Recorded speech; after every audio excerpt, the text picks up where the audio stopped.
Hello, this is Lynn Fraser. I'm here today with Durga Leela, who's a fascinating person who brings in Ayurveda, yoga, and a long tradition of practice into her work with addiction. I'm going to get you to introduce yourself, Durga, and to start with, maybe you could tell us a little bit of your story and how you got into this kind of work. Thank you, Lynn. I'm really glad to be part of this summit.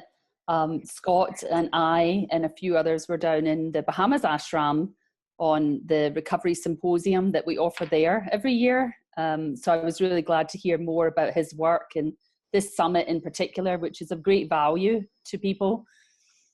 So how did I start yoga of recovery? I had always practiced hatha yoga since my mid-20s, and I was practicing alcoholic at that stage. And I lost my mother when I was 32, and I say to alcoholism, not everybody in my family agrees with that, which is the nature of this disease. Right. And I guess I was heartbroken, and I had a fallout myself. Like, I was no longer able to show up for my life, my job, partly due to the grief, but also the active alcoholism within me had got worse. And so I did a nice geographic over from London to Lake Tahoe. And 9 months after I moved there, I got sober through the 12-step program of Alcoholics Anonymous. Mm-hmm. And that was an incredible experience. You know, I was a reluctant member, but I really had nowhere else to go. And I was going through early sobriety, and I guess I quickly became aware of the underlying issues, you know, the issues underneath the drinking problem. Because I was really lucky that the drinking problem seemed to have just been removed almost, it felt like overnight.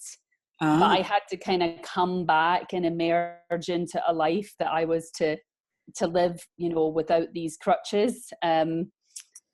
So doing the spiritual work of the 12 steps, it was very, very foundational for me. And I continued to do hatha yoga as a practice, and that really helped me. And then it came to the time, I went into therapy also in early recovery. And then it came to the time where my therapist had asked me to see a psychiatrist because he wanted me to perhaps consider medication for what he thought was some form of depression. And around then I was about 18 months sober. And so I mentioned to my therapist that I thought maybe I shouldn't be medicated until I gave up smoking. So I'm an asthmatic that had a 15 to 20 a day habit of cigarettes.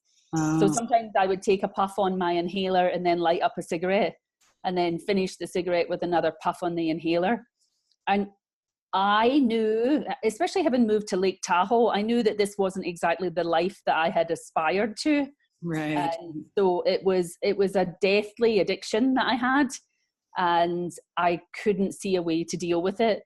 But my therapist kind of said, well, I do want you to see this psychiatrist, so I'm not going to see you next week. So if you smoke about 15 a day, cut one out per day. And by the time I see you in 2 weeks' time, you'll be a non-smoker and we can move ahead. He also said that it wasn't really a big issue, that I continued to smoke. It might be better that we just get me medicated. And I really fundamentally didn't really believe that. You know, I thought smoking and the effects it had on me with the background of asthma was really contributing to my lack of energy and kind of fog. I was still somewhat in a fog about what I was going to do with my life.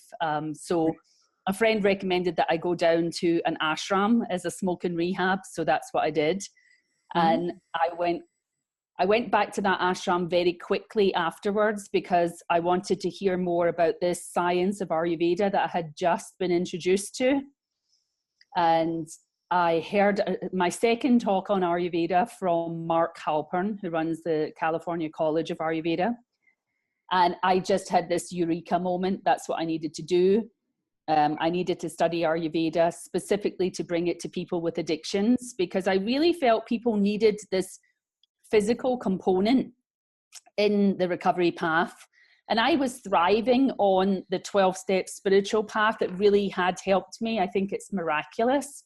But at the same time, you know, I had confusion, and I'm going to say ego issues around who I was, what my body should look like, what I should be eating, you know, all the fad diets, all the crazy exercise stuff, which I didn't really have energy for because I couldn't really breathe. So, you know, I was just kind of in a quandary about all of that. The other thing I was in a quandary about was what I was to do for my career, because, you know, I had bombed out of my job, and the 12 steps ask you to feel your feelings. And every time I fell into going back into corporate life, I felt that's not how you're supposed to feel about what you're doing to for a living. Right. So, and I think that was a lot to do with why the therapist that I had was looking at that aspect of my life, because I had a successful corporate career in London, and here I was sitting in Lake Tahoe, and I was cleaning houses and bussing tables in a restaurant. So at a year and a half sober, people were waiting for me to like reclaim my life. But there was a fundamental thing in there that I can really clearly see with hindsight, that my first career was set up to help my mother recover. You know, my success was supposed to be the medicine that would stop her going down the pathway of self-destruction through alcoholism that she was on. And I had formulated that idea from a young age, you know, maybe around 13 years old, that if I could succeed at school and get a degree and go on to become a professional, that would contribute to my mother being happier. Right. And so it took to the early 30s for me to drop that idea. And it's kind of funny. That's pretty young, actually. That's pretty young. It's taken me a lot longer than that to drop some of those. Yeah, so it was. I mean, it was a big factor of my like continuous awakening in the 12-step program. This work that we do, that I could really see that I never really done any of that stuff for me. I had this externalized motive that it was going to help someone else, and so therefore I could never really go back to it. And you know, when I talk to people in yoga recovery, I often mention that, because this who we are and what we do will become a big part of the recovery path, you know, even especially from the expectation of other people. Like I meet a lot of people that kind of want to get off of the chosen track for them, and they might want to do something like a little pushing the envelope kind of thing, you know, maybe going into something like Ayurveda and yoga, and they don't really know how to do it. I think more and more these days there's a path for that too. But this was 2001 when I was having these conversations, and I actually always remember the man who's now my husband said to me when he discovered, you know, that I was going to do this, study Ayurveda. He said, well, how are you going to make a living? That was his first question. And I said, and it just came out of my mouth, I don't know how I'm going to make a living, but I know my living will be improved. Right. And that was really what I was looking for. I had read this book early in recovery that was called The Dark Night of Recovery, and it's by Edward Bear. So it's an anonymous book, obviously. But he talked about that recovery is my livelihood. The rest is just how I make a living. That's right. And I had read that in my first year, and that was really powerful to me because there was this inner expectation that I would go back and pick up this career. And, you know, certainly it paid me money, but it didn't really feed my soul. And here I was doing this spiritual recovery path. And so I could never really manage to have them sit together and say, oh yeah, that's the way I should proceed, is to go back. So recovery for me has been such a life changer. Like I've moved continent, right. I've moved career, and, you know, it's moved me into a path of discovery that's just been, you know, there's been a security in that, because there's nothing that I need to do other than don't drink or drug or smoke today. So there's a baseline to my life and work. And then because of that baseline, because of that foundation, I feel like I can soar with these Vedic sciences that I was given. And one of the other things that I wrote down in early recovery was that I wanted a job that I never wanted to retire from. Right. So, and I stopped calling it a job. I said I wanted to have work that I never wanted to retire from. Mm-hmm. And I got it because this is it. This is what I do. And, formulating yoga for recovery from there, it was really like a stop smoking program. But it was really, because I went in to study the life sciences of yoga and Ayurveda, it's a help with self-destructive addictive behavior. So you had 12 steps, which were a fairly good fit, not everything you were looking for. And you stopped drinking and doing drugs and stopped smoking. And you got involved with yoga and Ayurveda. And so are all of those three elements part of Yoga for Recovery? Can you talk about the program, what it is that are the foundations of the program? Yeah, what are the foundations of the program of Yoga for Recovery? The one thing I was taught and trained with in Ayurveda is not to treat the symptoms, but to get to the roots of the condition. So from that mission, we have something called the 6 tenets of Yoga of Recovery. So that's where we look at what are the roots of the addictive self-destructive behaviors. And we come up with 6 tenets, which are life is longing, life is prana, vital life force, life is relationship, life is sweet, life is love, and life is progress.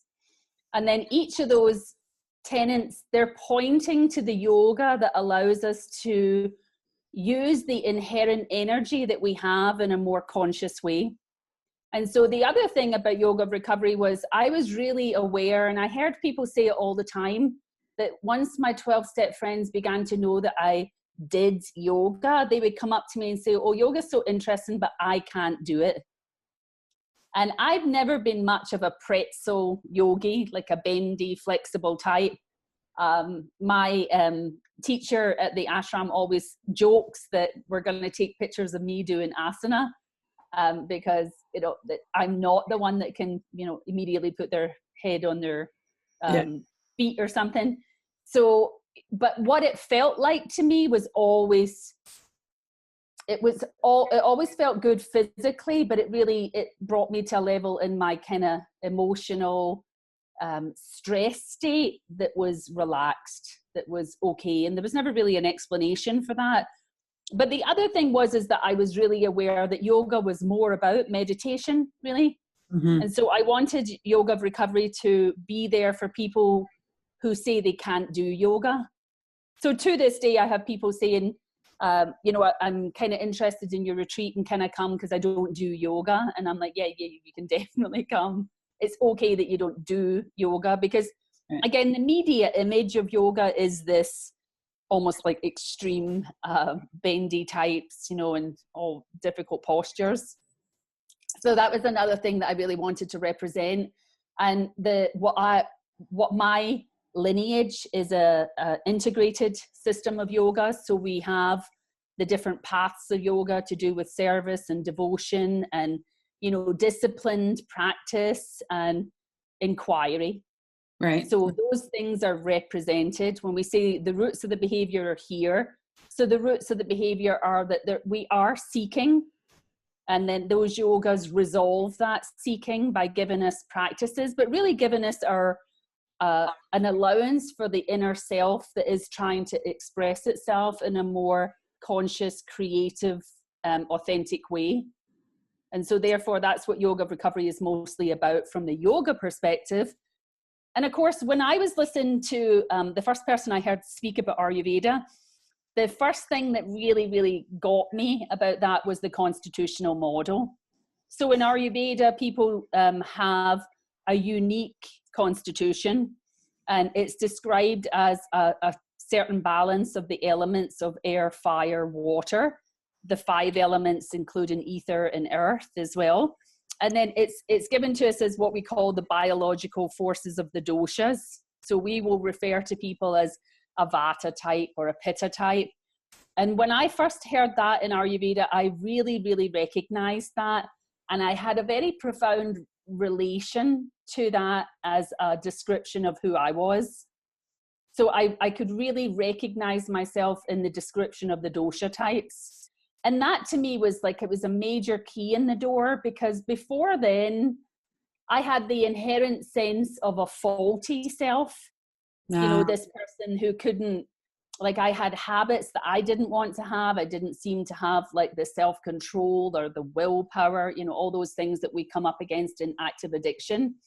All that sort of like guilt and shame and feeling, you know, like that self-loathing when we can't show up for who we want to be. And then I really felt Ayurveda was describing who I was. And what it did was it not just described that problematic aspect of my character, but it described a way to reach a more stable manifestation of a more, the more internal me, that, you know, I had these good intentions, but I could never really kind of fully manifest them. So I felt, because the constitutional model recognized me, that it would be really helpful for me to investigate that. And then the second talk that I heard was from Mark Halpern, and he talked about Ayurveda's view of the cause of disease. Okay, so before we get into that, let's back up, and maybe you could talk about the doshas, and because I'm sure there'll be some people who aren't familiar with them. Yeah. And how in particular they relate to addiction. So if someone is kapha pitta, for instance, how does that kind of work in terms of healing from addiction, and in terms of your doshas as well? Yeah. Okay. So my recognition of the dosha types to start with was, she was describing the three doshas, the vata, pitta, and kapha. So they come across as a particular look in the body. So the actual structure of the body looks a certain way if it's dominated by air or fire or water. So this explains the different body types. So some people being thinner, some people being more stout, some people being warmer, some people being colder.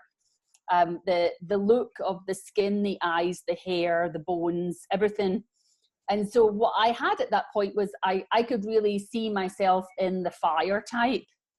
And one of the reasons that you might know your dosha type, because the body is kind of like a car that you drive. If your car is working, you're not really paying that much attention to it. It's when your body doesn't work well that you draw your attention into, okay, so what's going wrong with this? Like if you're driving your car and the gas light comes on, that gets your attention. So what would get your attention from the dosha types is when they stop working that well. So on a functional level, as well as a structural level, these doshas come through in how the body looks and how it functions. So also it affects the type of tendency people have in the mind. So if something goes wrong in my life, I immediately go towards being irritated about it. So my stress response is that I'm irritated about this, I get impatient, something needs to change, I need to fix this, you know, become more efficient, more organized. Right, so that's the pitta, the fire element. That's the fire element type. Now that same event might happen to my friend who's more of an air type, and then her response might be she goes towards anxiety. So she feels sort of scattered by that, not knowing what to do, more anxious, more worried about things. And so I had seen a lot of this in 12-step program, you know, because we're all sitting there in the character defects, as 12 steps call it. So someone might have that much more of a response, the anxiety response. Now that wasn't me. I had the irritated response, but that didn't make me better than the person that's anxious. Because it's still a response that is coming from the imbalance of the mind-body system. Right. And then we say for the water type, a water has it's a different quality from fire and air. So the way that they would respond to the same situation may be that they would get quiet and sort of withdraw. So they become maybe not so worried, not so angry, but more of a quiet withdrawal. Like stagnant kind of. Yeah, you know, like becoming becoming not coming out to play type of thing, like with withholding. Even they don't speak much, they'll get quieter and quieter the more things are stressing them. So that really, really fascinated me, because I could see that then that mind system is affecting the body. So the actual function of the body. So Ayurveda really, really works from the primary aspect of us as a functioning digestive organism. So when you can see there's imbalance, the first place you can see it is in appetite, digestion, and elimination. So the gut is affected, and the way the different gut types are affected is that the air types, they tend to go into volatility around their appetite. They kind of forget to eat, and then they suddenly remember and they're starving hungry. The fire types tend to really emphasize food. They feel hungry more often, and they're looking for food. They feel hungry a lot of the time, even after they've eaten, they still feel hungry. And then the water types they will go to food just as a kind of source of comfort. So they will eat even although the appetite might not be there, but like food becomes like their ally, their friend, for this lonely, cut off feeling that stress is causing in them. So they may withdraw into eating, you know. So different types, different responses, function starts to become different. The air types go into this like feeling bloated, and they have gas problems, they have constipation problems. Whereas the fire types move more towards like acidity or reflux, and they might have a problem where they're waking up at night with heat, and you know their bowel movements might become more regular but more loose, even towards diarrhea perhaps. And then the water types tend to become congested, so they kind of have a heavy, sleepy type of feeling.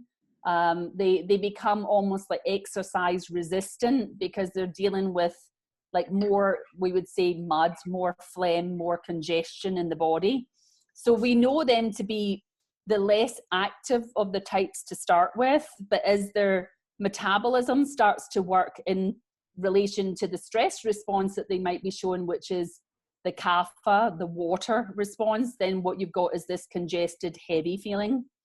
So again, for me, hearing this for the first time about Ayurveda, I was already putting that together. Like I was tired, but I was trying to fix the tiredness with the coffee, and the coffee was having a horrible effect on my intestinal system, and it would sort of leave me even more tired because it was interfering with the absorption of the food that I was eating. And then I also I really, really had a kind of sugar fascination, you know, when I was in early recovery. So underneath most of that was this tiredness. And in the yoga of recovery, when I say life is prana, that second tenet, that's what that's about. We say that we're not only seeking like our own spiritual nature, but we are seeking to feel vital and alive whilst we're here and embodied.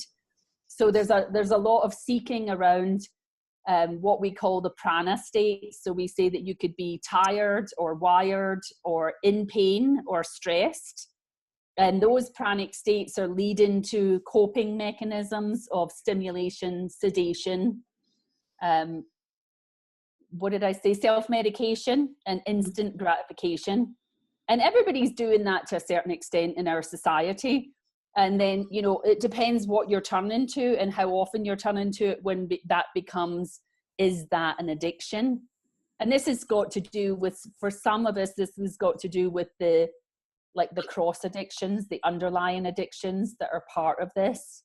And so very early in my recovery, having been gifted with this glimpse into the Vedic science of life, which is Ayurveda, I thought, okay, here's the bridge. Here's the bridge that I need to cross over from a pathological, addicted state into a spiritual, realized, enlightened, awakened, whatever you want to use as that language, you know, someone that can peacefully self-initiate practices and meditation and a sense of serenity and equanimity in life. So that was the bridge for me, was the Ayurveda. It was like, still to this day, and 17 years since the date when I found Ayurveda. I study it, I read it, I work with really gifted Ayurvedic teachers, and life always has something to reveal to you. It's just this beautiful science, which it's elemental. You know, we're seeing everything in the universe according to Ayurveda is these 5 elements. So you can begin to become the player within this field of 5 elements, and you begin to understand the interconnection and interaction. And it's pretty simple. Like I mentioned earlier, this ability to have, like, is this hot or this cold? Is this heavy? Is this light? Like, these are really principles that you can work with. And like for me at the time, I was considering becoming a nutritionist, and I didn't go down that path, because one of the things that I heard that Ayurveda talked about was that all food that we eat is 5 elements, and we know the food from the taste of the food. So there's 6 tastes. There's sweet, sour, salty, pungent, astringent, and bitter. And that, to me, like to this day, I think about that and I think there it is. There is intelligence, because that intelligence can't be anywhere outside of you. And, you know, you watch children eat and they know what they want to eat without ever listening to the diet experts and the nutritional experts and what's the superfoods and, you know, all of that stuff. And I was really confused about that in early recovery. I knew that I had too much of a desire for sugar, you know, but I didn't really know what I could eat. And not everything that people told me was good for me made me feel good. For instance, you know, people tell you to drink orange juice for your breakfast because it's full of vitamin C. Now, as a fire type, I would drink that and I'd have this kind of acidic burning feeling. And I'd think, well, that's a healthy food. Why is it not feeling good for me? And I could take something that was less healthy and feel better with it. And all that is that the citrus fruits tend to be a little bit more acidic. I already have a fire type of system, so I don't need more acidity. And so therefore, that was as simple as it was. But back in the old mind of mine, I actually thought, oh my goodness, I'm never going to get healthy, because healthy things make me feel worse. Well, and you know, what's coming to mind as you're speaking about this too is how 17 years ago, there was really not a lot of knowing that trauma is underlying addiction and that trauma is stored in the body and needs to be worked through the body. And so here you are working on this deep level in the body with Ayurveda, but not just the body, also on that deeper spiritual level as well. Yeah. So what are your perceptions of that? Do you think people are kind of catching up? What do you experience in terms of that? Yeah, what I experience. Firstly, some of the things that I was doing around recovery, the trauma stuff was being worked out in me without me consciously looking for trauma stuff to be worked out. So I remember I was in early recovery and I was working with an acupuncturist, and I was on the table and he'd left me with a couple of needles and my foot bounced off the table, like a channel cleared, and it made the whole leg move. And I was lying there just breathing and relaxing, and like my whole leg jumped off the table. And I thought, well, there was an energy blockage that's now been opened. So acupuncture adds these things. In yoga class, I would be in certain postures where I would just have tears coming down the side of my face. Now, there wasn't a story attaching to that. It was just, you know, as we do yoga, we're really working with this inner system of prana, the vital life force, which is what we're saying is the channeling in these meridians or nadis. And so as you put yourself into those postures, you create a certain amount of pressure. And then when you release it, the flow happens again. So I had these things. For me, often it was in sitting forward bend, which they call the posture of surrender. I would be in that posture, almost fighting with myself, and then some tears coming. Sometimes in a twist, the tears would come. And so one of the things that I really I really remember about those instances was it didn't come with a story. It was just like the body was releasing something, and I didn't know what. And then my teacher is very clear that when the body releases something, just let it go. Don't chase it down. Don't try and attach a story to it. And then don't keep repeating it to people, like this happened or that happened. So I think the funny thing with trauma is we tend to think it's something to do with a story that you can tell. Whereas I think a lot of the stuff that is trauma is like, it is subconscious. Right. And subconscious works not so much through intellect, you know, so the talk therapy hasn't really reached those parts. It has to be the somatic work. And then in yoga of recovery, we also really emphasize what we call bhakti yoga. And bhakti yoga is the idea of the emotions and allowing the emotions to be more free, to be expressing whatever emotion is coming up, but also not targeting it towards other humans, but targeting the feeling, you know, we say channeling the feelings towards some form of chosen divinity that appeals to your heart, that makes you feel safe and secure within yourself. So for some people, they call that God. For other people, they might just have some idea of inner consciousness, or, you know, like I'm talking about energy. So some people use the chakra system, whatever it is, but, you know, knowing that there's that kind of safe place within you that you can do this work. So in yoga recovery, we often talk about when we're doing the work we do, by bringing in the breath, the body, the bhakti, then there's these pathways for these things now to be expressed, and you don't have to run after them and regurgitate the story that you want to attach to them. Then from an Ayurveda point of view, I've also transformed my life and my health in general through the detoxification, purification practice of Ayurveda that is Panchakarma. So Panchakarma, it's a strange word, but Pancha means 5 and Karma means actions. And so in this ancient healing system, they use 5 actions to detoxify the body, mostly through the intestines. So, you know, this idea of taking treatments, being aware that there is toxins in there and that we eliminate them through this process. And it's like a deeply healing, loving system of care that reverses out the cause of disease.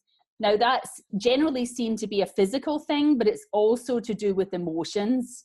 So we have this word ama, A-M-A, and ama is the residue of toxins left behind by faulty digestion. And then when we say digestion, most people think of, I'm putting food in my mouth, I'm eating, and that's one part of it. It's a big part of it. But we also talk about the digestion of your life experiences, the sense things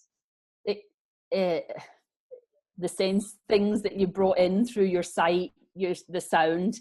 Your so sense the whole, perceptions, the sense experiences that we've had, have we been able to digest them? And so trauma has a lot to do with ama at the emotional level. So there's undigested life experiences there at the mind-body system that has to do with things from our emotional life. So there is part of the Panchakarma process is these massages. And so they're massaging the body, and, you know, in a kind of more of a passive way than the pranayama and the yoga practice, that you are getting into those issues that are in the tissues type of thing. And that's a pretty amazing thing to go through as well. So, you know, most people would tell you, I had a problem with my lungs, for instance. And if you see any holistic healer, they'll tell you, oh, problem with your lungs, that's to do with grief. Yeah.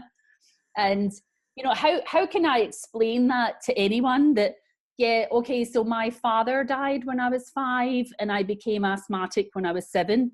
And we'd already been moved from America into Scotland. So like, I didn't have the intellectual capacity to process what was happening in my life. Right. And so at that point, I was taking on some of that emotional ama.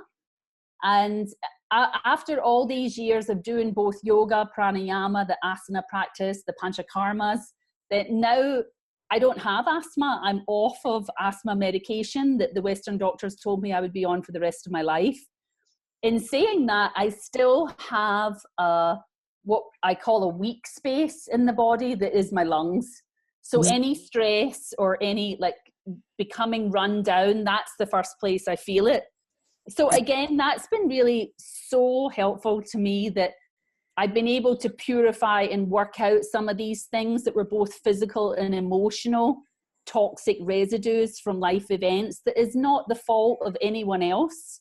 It's just how things have gone down. And, you know, I get to reprocess that. And what I really like about the yoga and Ayurveda path is there isn't just one size that fits all. Like Right. the work that I'm doing now at 17 years sober, or 18 years sober, I think I am, is different from the work that I did, but I'm still pulling from the same system. And I'm still using 12 steps. I'm definitely in the yoga and Ayurveda world. Mm-hmm. So it's kind of like the gift that keeps on giving. Right. And in no way do I find it repetitive or boring, because it's this life science. It just meets you where you are, and it offers this like creative pathway, which I'm in love with it. And so that's why I offer yoga for recovery, because people come in and do the retreats with me, and we get to share that love, which is, you know, love has to be part of the healing process.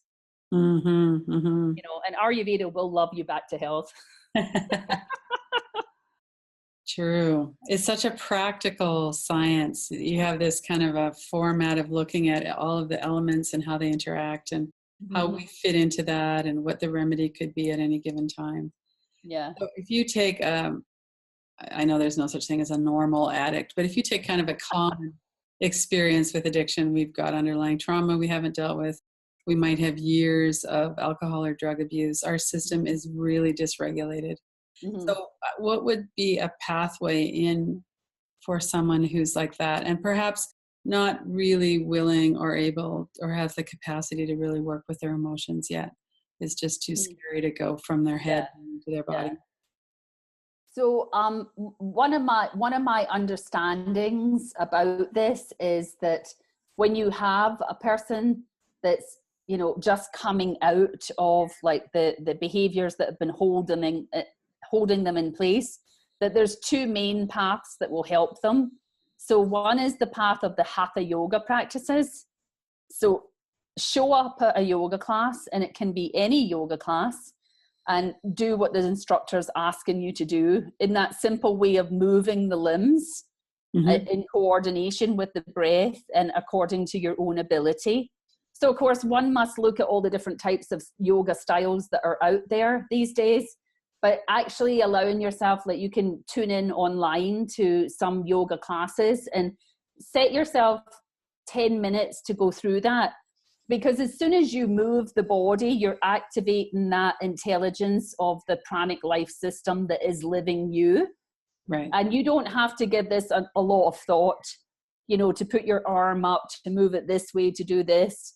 And it doesn't take a lot of stretching or, you know, athletic ability either.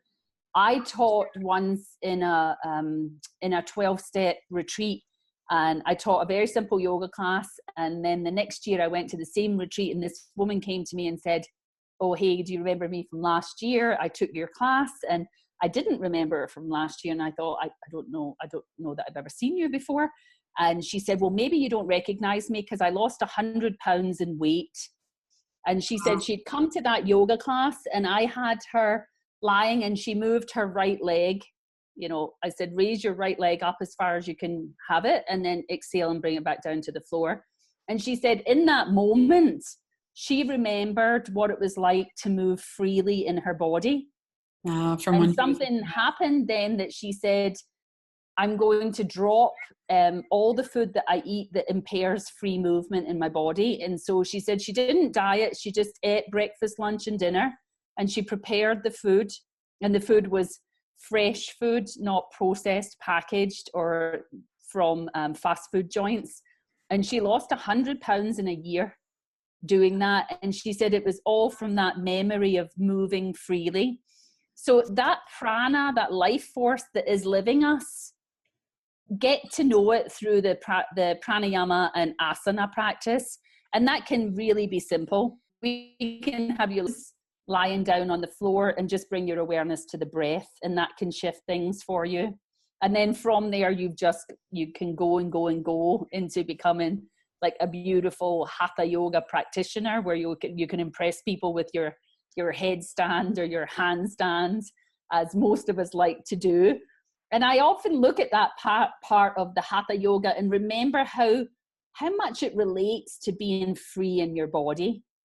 You know, just being free to move, you know, to move your foot or stomp your foot or move, you know. So I think any therapy that moves the body, even if it's Tai Chi, even if it's like dancing, something where you move the body, it's good to integrate the breath. And then the other thing that is amazing to shift the initial like hold and fog of addiction is service work. Just show up and say, I'd like to help. And, you know, in 12 steps, they really emphasize this, both in early recovery and continuous recovery. But the aspect of service, you know, we have people come into our yoga place and we involve them in their community by making them an integral part of what needs to be done that day for everyone to get on better. So karma yoga, the yoga of service, just showing up to help in some way, like to put your effort in. That is the main point of being able to let go of some of the things that are holding you in your repetitive self-destructive pattern. So and then you have that community and that connection, which we also. And it's amazing because everyone is of use, but sometimes we've forgotten that, you know, because we may have tried something and we failed at that, so we think we're failing at everything, you know, that black or white thinking. And so when you just show up and you lend a hand, then you're with other people who are just trying to lend a hand as well. And you really drop something of like that ego dominance of the system with its idea of control and perfection, and, you know, this idea of succeed and fail, you know, the thing that we're trapped in a competitive material society. So karma yoga is one of the best heart purification practices that there are, to show up and just be with other people. And like you say, it gives you the community, and the community is such a needed aspect. That would also be in the top 3. So like move the body, move the breath, help someone, be in service, and then be in company. And it's not rocket science. That's true. Well, and you know what I find is that often people are so kind of immersed in shame, or that they're so distressed. They've had so many years of just feeling so terrible about themselves that it's a radical suggestion to say, be of service to somebody, because they might not feel that they're of any worth at all. Yeah. So, I mean, it again, it's the way that we say it, you know, what people think service is.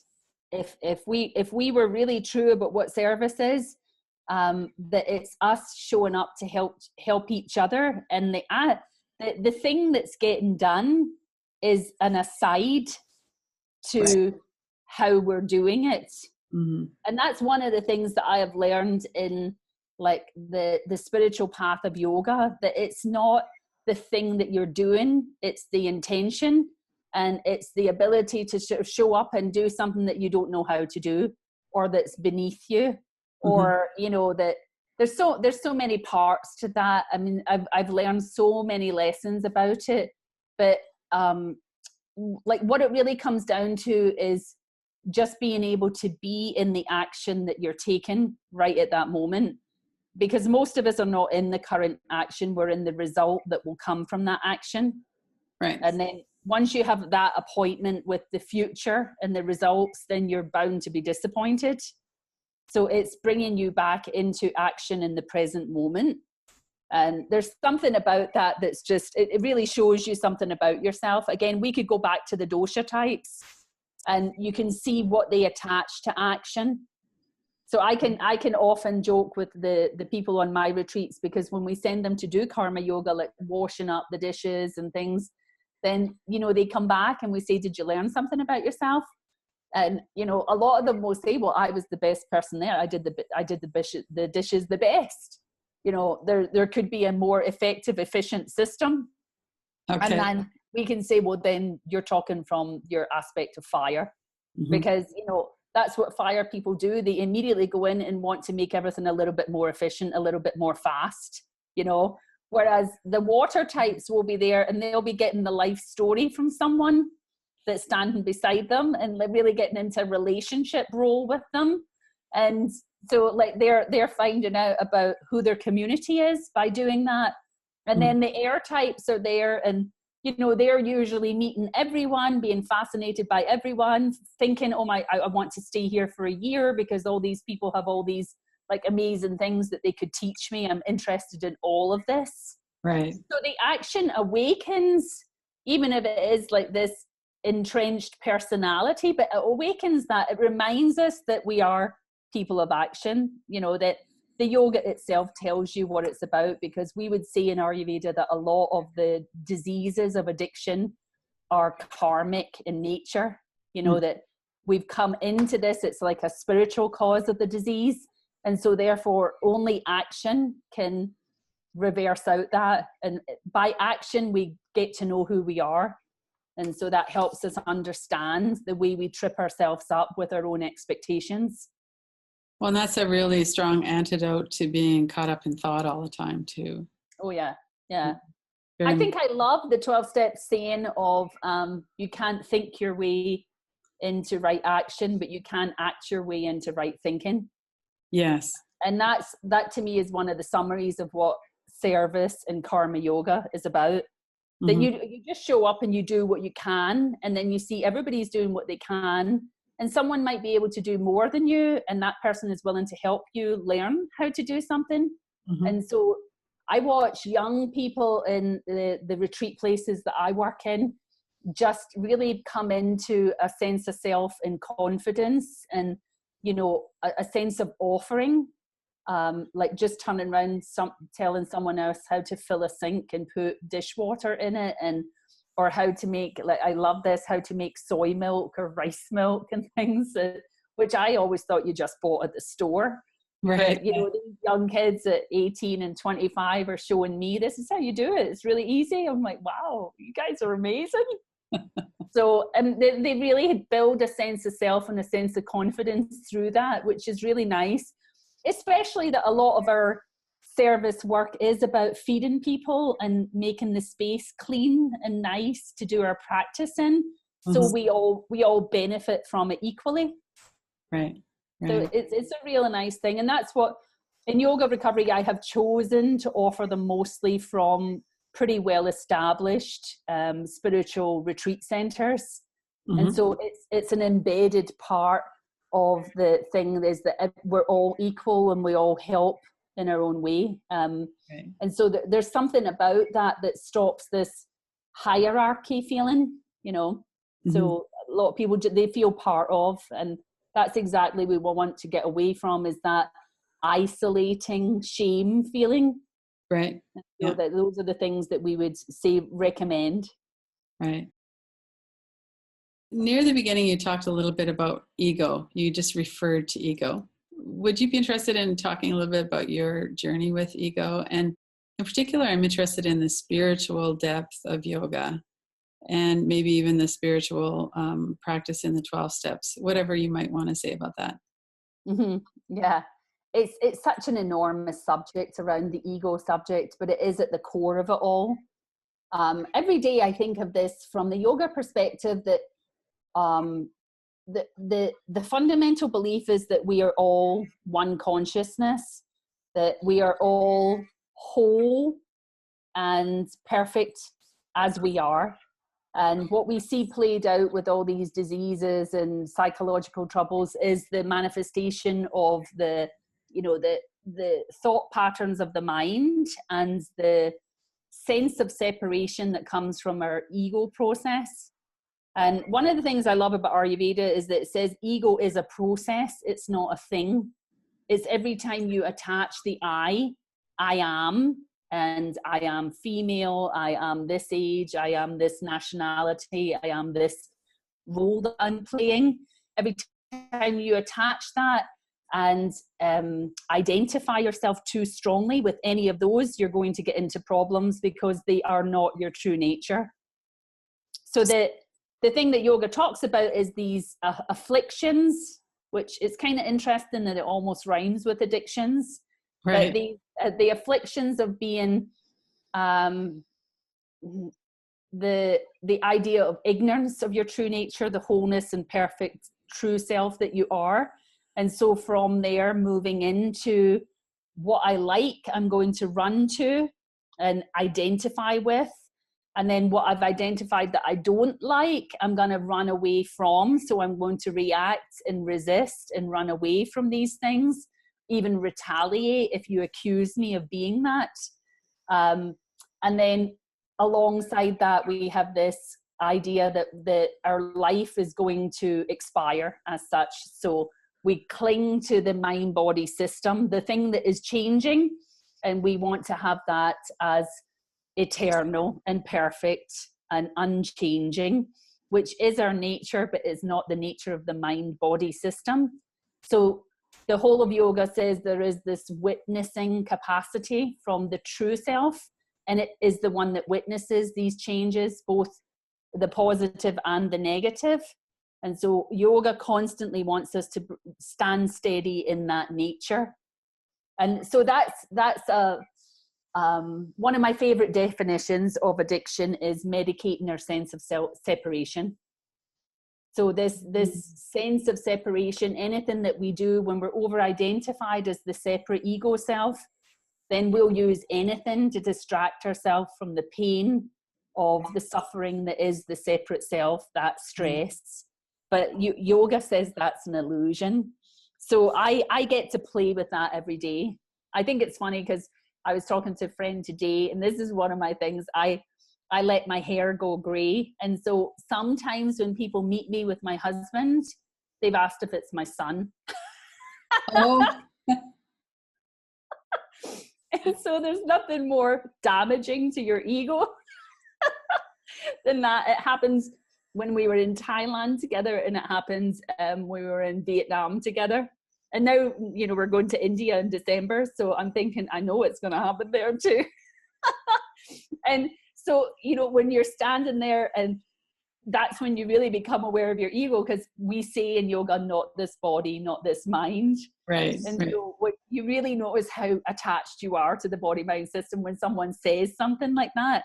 And, you know, I have it too. Like, I work with a sponsor, and she'll gently remind me that I'm operating from a character defect. And again, like my sense of self at the ego level is hurt, or, you know, like wants to get into rationalization or justification of why I need to be like this. And so it's that constant process of lessening my grip on that. And for me, it's also about the roles that I play. You know, so the different roles that we play, being someone's partner or parents or, you know, daughter, son, employee, boss, teacher, all of those, you have to play those roles as best you can, but also not attach too much to that idea. Right. Because most of these things are so unsteady, and yet we put our whole sense of self into them. And so therefore we have to constantly find something that we can identify with that's more stable and steady. And what I've used in my life really is, I kind of talked about this earlier on, that a stability point for me is that I today will do what I need to do so I get through the day without using drugs, alcohol, or cigarettes. Yeah. And so at 18 years of sobriety now, that's not the fundamental focus, but it was in the early days. Right. So then the other thing that I get to, and I say play with, is I do love the system of yoga. So it says I am this unlimited, unbounded awareness, but I have a tendency to lock myself down into identification with the externals. And so I kind of use that as a playground for myself, where I see how attached I am to it. So maybe I'll say, okay, I am not that entirely. How does that feel?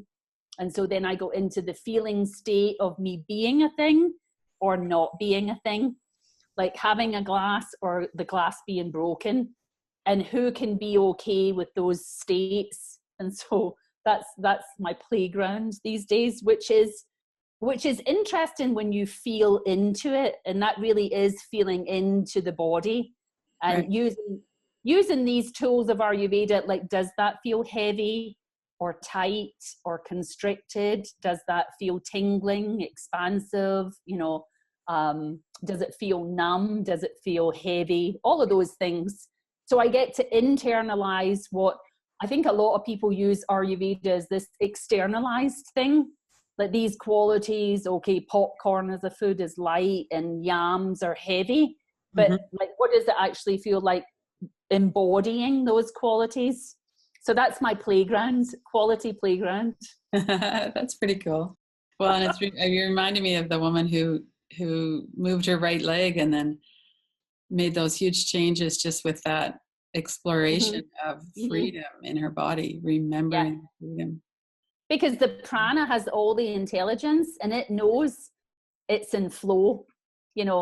Flow is the state of prana, and then from flow you can bring it to a certain stabilized stillness. But that's very different from heavy, stagnant. Oh, and, yeah.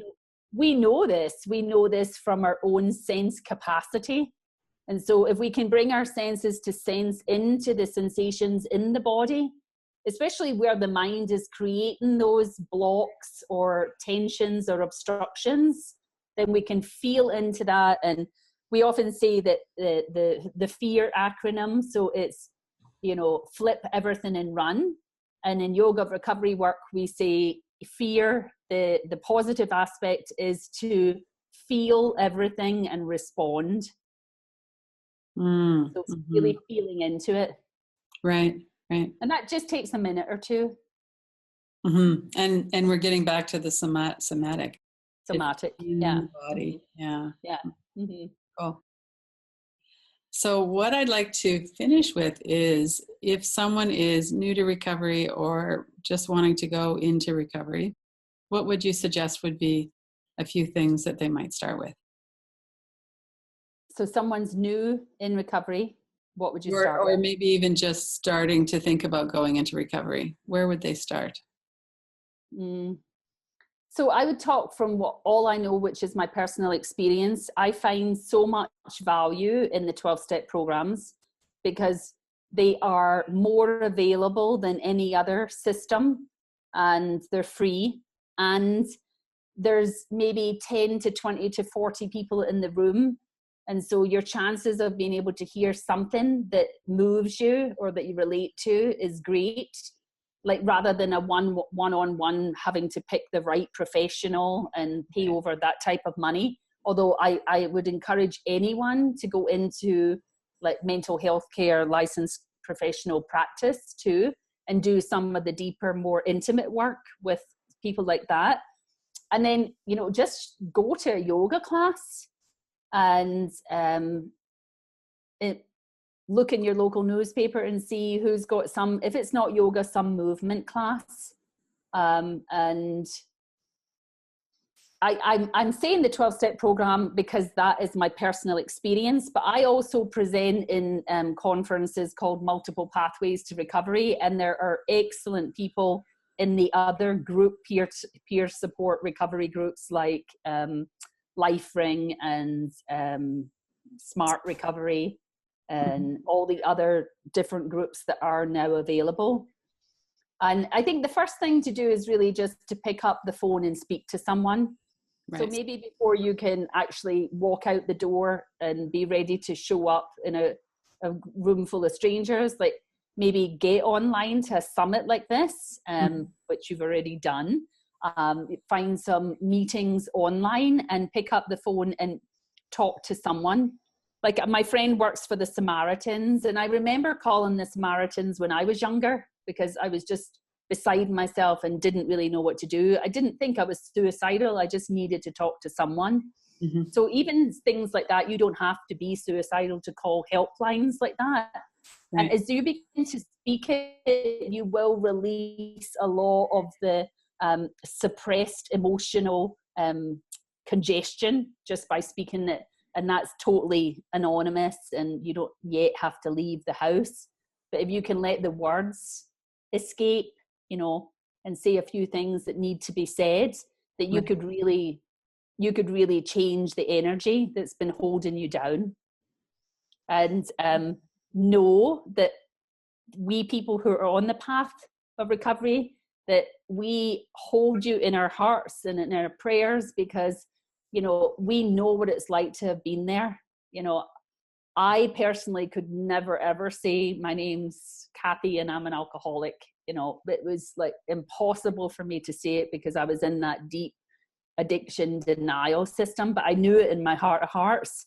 And then as soon as I said it, that was all that needed to happen, because, you know, I sobbed, everything was released, and something happened just in the saying of it. Mm-hmm. Oh, that's wonderful.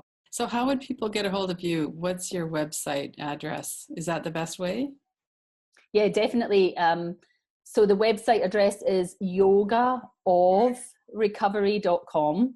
Mm-hmm. And then my email is Durga, Durga, at yogaofrecovery.com. And that's how to find me. You can look on there and see where I'm teaching. I'll be in Florida in September and again in October. Panchakarma. So for those people who have established sobriety, that if you are interested in repairing metabolism, you can contact me and see if you want to come and do a deeper detox, 3-4 weeks in India. It's an amazing retreat we do over there. And then I'm in the Bahamas, in Virginia, and California every year, doing different offerings of the yoga recovery retreats, and everyone's welcome to those. We ask that people have 90 days continuous sobriety, because we're not a medical or detox facility. Right. So you have to have a certain amount of stability. But so, you know, come and join us, and it's fun. It's beautiful places, and we really have a lot of things to offer you, that you can really step into that being and person that you intend to be. Oh, that's wonderful. Well, thank you so much. It's been great talking with you. And thank you. Thanks for work in the Killaby Center, because again, I love the claiming of what is now. You know, not futurizing the better feelings. You know, like working in the present, in the now, and embodying it. And this conversation just gets better and better every year of this 21st century. It does. So thanks for being there for everyone and inviting me to be part of. It means a lot to me. Well, thank you very much.